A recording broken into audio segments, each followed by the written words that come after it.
All right, what is up, everyone? Welcome back to the channel. My name is Chris, and today I'm back with another video here. And the Flyers pick up a 3-1 win over the Washington Capitals. They've won 3 in a row. They are 7-3-0 in their last 10 games, and they are now 500 on the season. And for anybody who is miserable about this and actually mad and angry that the Flyers are winning games, it's honestly sad. You aren't. I've always been of the assumption of no matter how bad the Flyers are, they could literally trade every single player on the roster and call up every single player from the Reading Royals and let them make their NHL debut. And it would be everybody's first game, a whole new team. It would be the same Flyers with the history and everything, but with the Reading Royals on the ice. I'd still root for the Flyers to win the game. It does not matter to me. And the fact that there's people that are actually mad about this, it's insane to me. How do you not look at a rebuild and actually hope for wins? And I understand Bedard and everything else, but it's not even that. It's just everybody thought that they would be so much worse and that they never would do anything. And, I'm looking at just the overall way that the Flyers are playing, right? Again, they've won 7 of their last 8 games. Coming out of the break, they've been really good. And again, they were on a 3-game winning streak, and they had literally a stinker against Toronto. And you go and you're playing Buffalo off of a rescheduled game. You weren't even supposed to play them. You're supposed to have a couple days off before you went into Washington. Then that gets changed a couple weeks before.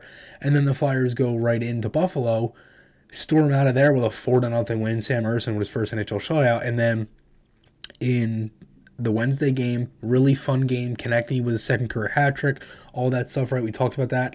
And then tonight, you brought it all together. This was a team win. This was a gritty, grinding, mucked and grind, battled, bent a little bit in the third period, but didn't break. Carter Hart was fantastic.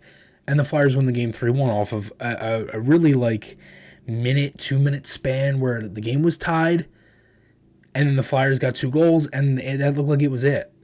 So, again, for the lines in this one, it's been kind of the same really since the December 20th against Columbus. They've had the same offense. Van Riemsdyk, Frost, Tippett, Farabee, Cates, Konechny, Hayes, Lawton, and Allison, Delorier, Brown, and McEwen.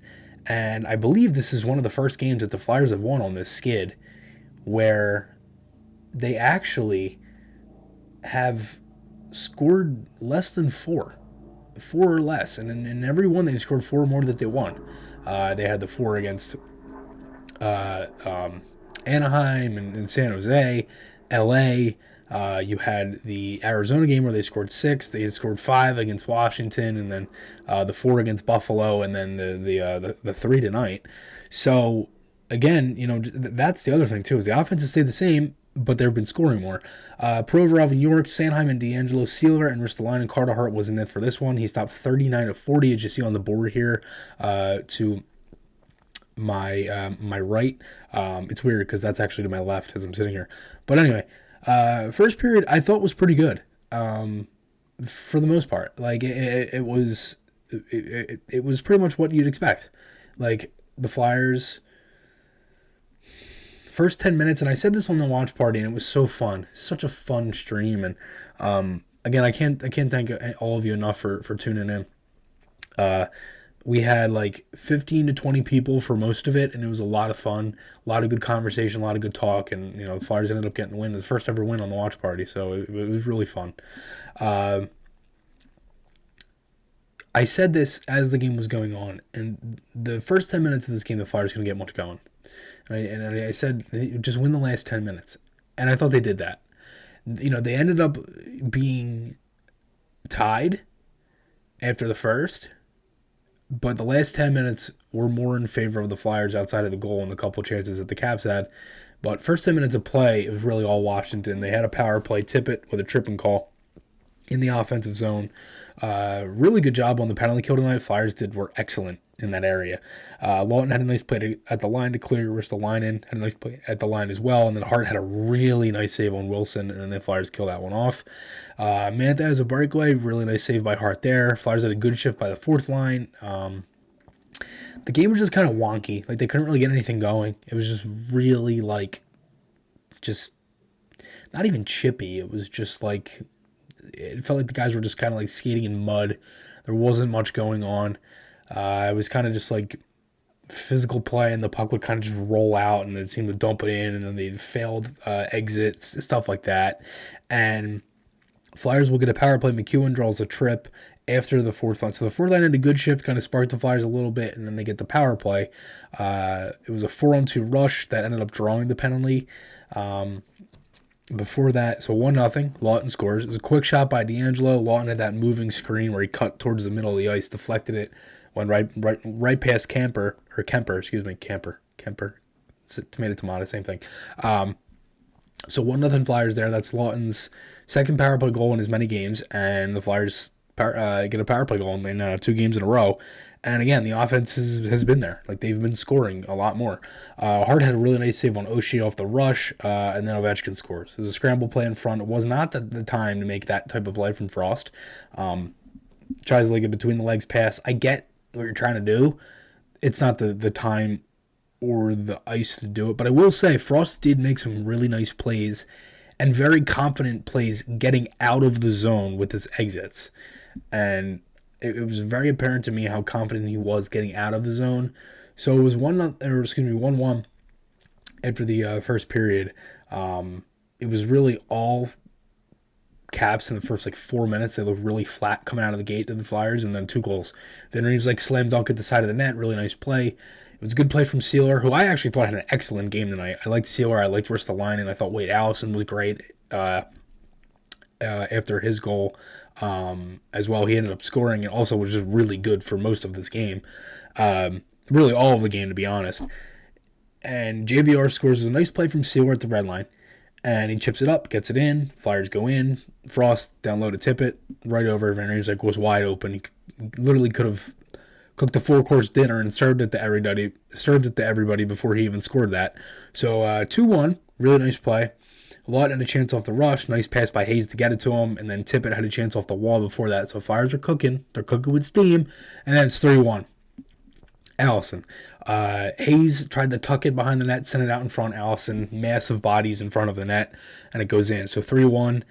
Caps would get a power play after this. If Van Riemsdyk tripping call. Hart had a really nice save on Wilson. And a 2-on-1 the other way. Farabee stolen off the rush. Could have been 4-1. Tippett here missed on a breakaway. Rolled off his stick.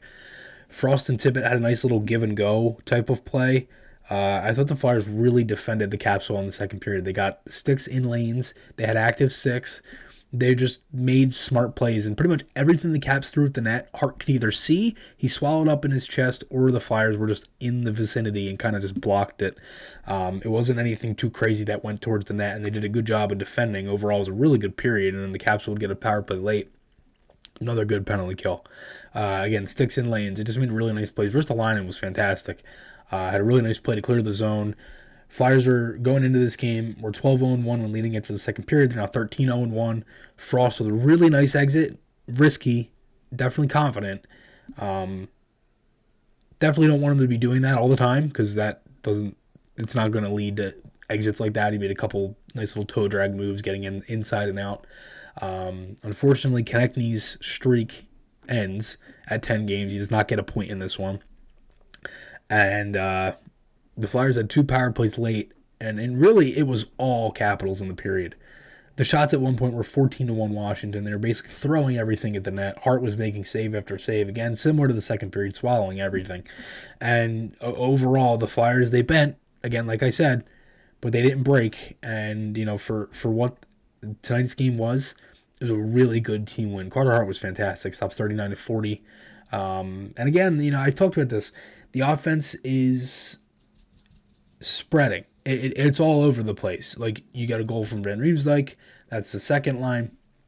You get a goal from Lawton on the power play, who's done a really good job in that area. He scored a handful of power play goals this year. First time really playing all power play. And it seems like Torts and the coaching staff, Thompson and Shaw, and and everybody, they've found different things that have worked. Konechny's worked on the penalty kill. Lawton's worked on the power play. There's been different things that have kind of worked and meshed well. And just in general, the overall way that the Flyers have been doing this has been everybody's involved. And they've been winning these games by everybody being involved. The fourth line's gotten a couple goals. They've gotten you some big momentum plays.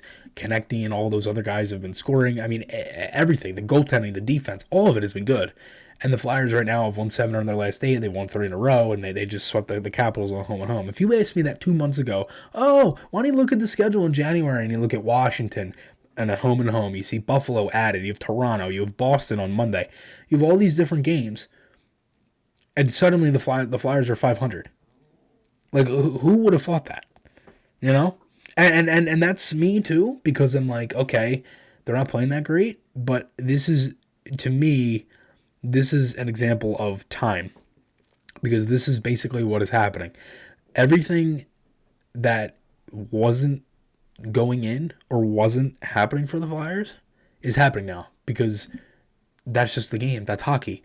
Things happen like that. And obviously they won't be scoring at this rate either all the time. But it's definitely refreshing to hear, a team that doesn't score is scoring. So that too. And it's just going right for them at the moment. But again, I really can't thank all of you enough for all the support with the watch party. It was really fun. It was really a blast. I love doing that stuff. I have 2 more coming up. February 18th. Flyers are in Vancouver. It's a 10 o'clock game, so the stream will start at 9:30 Eastern. That's Saturday, February 18th. And then Saturday, March 11th, Flyers take on the Penguins at 3:30. So I'll be doing a watch party then as well. I'll be in Carolina that week for the Flyers game on March 9th against the Hurricanes in Carolina. It was a Christmas gift from my dad, so I'm really excited for that. Going to have some content coming then. Again, we got some new stuff coming with the podcast. And it's going to be a good couple episodes. Wait for them to come out. Really can't wait to announce those, so stay tuned for that. Thanks everybody so much. Hit that subscribe button down below if you enjoyed this video. Again, thank you all. I appreciate it, and I'll talk to you all again soon.